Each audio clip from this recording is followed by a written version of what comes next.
If you've been around Christians, especially those who love to study and interpret the book of Revelation, a term that you've probably heard before is the Antichrist. And this is usually connected to a shadowy figure powered by the Illuminati who's going to enforce a one-world government. And so who is this person? And how will they come to power? I'm Adam, and this is After the Fact.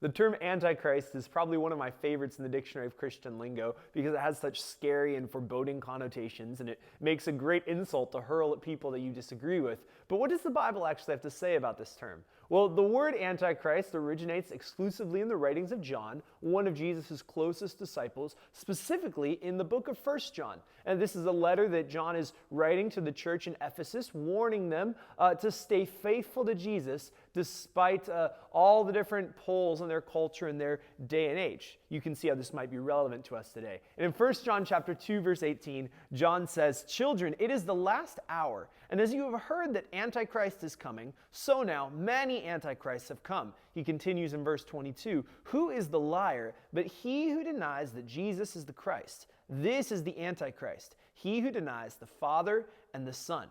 So John is saying, and it's significant, he's not pointing to a future world leader or to a singular individual as the Antichrist, but rather saying there are many Antichrists and there will be many Antichrists. How does he define this term? An Antichrist is anyone who denies that Jesus is the Christ.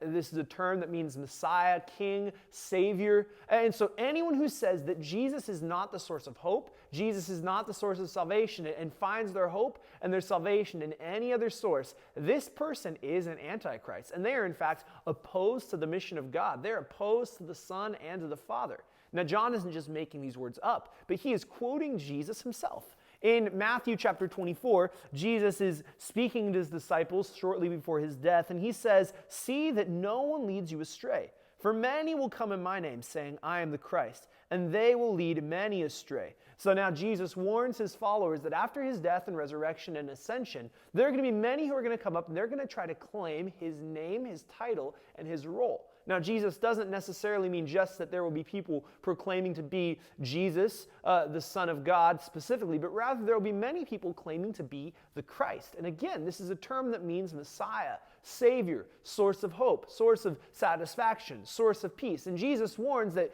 we should watch out and we should stay away from anyone who claims to be the one that we can put all of our hope and our trust in. John uses this same language in the book of Revelation. He uses imagery of this Antichrist figure to describe the Emperor of Rome. The Emperor of Rome claims to be the Lord and Savior of the world. He claims to be the one protecting the kingdom and the empire of Rome from the barbarism of the rest of the world, and he is their source of hope. And so people are required to bow down and give allegiance to him and swear fealty to the Roman emperor and his empire.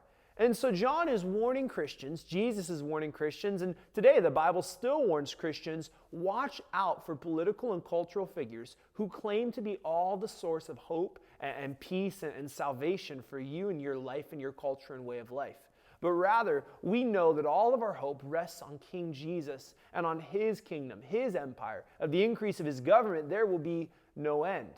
And so today, when we read these words, these warnings of Antichrist, we don't read them looking in the newspaper for some shadowy Illuminati mysterious figure, but rather we look at our own lives and we say, where have I allowed my hope to be in something other than Jesus?